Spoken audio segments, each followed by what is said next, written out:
Aradığınız kişiye şu anda ulaşılamıyor. Sinyal sesinden sonra kendi tarifiniz üzerinden mesajınızı bırakabilir. Bu evren içinde biliriz ölümlüyüz. Yalan mı gördüğümüz?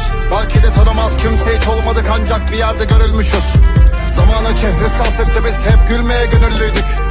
Yangının yanında buluşup senle konuşup görüşmüştük. Biz ki hasreti edeple yaşarız. Belki esefle taşırız.